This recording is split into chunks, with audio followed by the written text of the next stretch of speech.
This is a metal cylinder. If you insert a tightly sealed piston inside, then every time the piston is pushed down, the air trapped in the closed space begins to compress. As the compression increases, the temperature rises rapidly, reaching several hundred degrees. Congratulations! You've just turned kinetic energy into heat energy inside the gas. Now imagine placing an unlit firecracker inside the cylinder beforehand. As you repeatedly compress the air, the temperature climbs to several hundred degrees, enough to ignite the firecracker instantly and blast the piston out. In that moment, the chemical energy of the firecracker is converted into the piston's kinetic energy. But stuffing firecrackers into a cylinder every day is obviously not very civilized. So, cleverly, you drill 3 holes into the cylinder, one for air intake, one for exhaust, and one for a fuel injector. Then you connect the piston to a connecting rod and attach that rod to a rotating crankshaft. At the end of the crankshaft, you mount a heavy flywheel. Now here comes the key part. When the piston moves downward, the volume inside the cylinder increases and air rushes in through the intake port.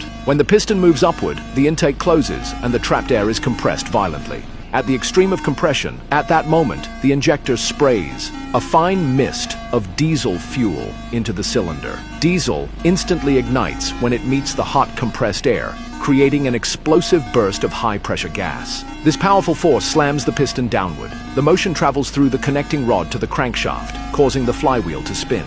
When the piston reaches the bottom, the inertia of the flywheel pushes everything back the other way, driving the piston upward again. Now the exhaust port opens, and the burned gases are expelled from the cylinder. Once the exhaust is cleared, the flywheel's inertia keeps the crankshaft turning, pulling the connecting rod and driving the piston downward again, returning to the intake stage. As long as diesel continues to be injected into the cylinder, this entire cycle repeats endlessly, producing continuous power. Congratulations! You've just invented a single-cylinder diesel engine. It doesn't need a spark plug. It relies entirely on compression to ignite the fuel. It stands as one of the most durable engines in the history of human machinery.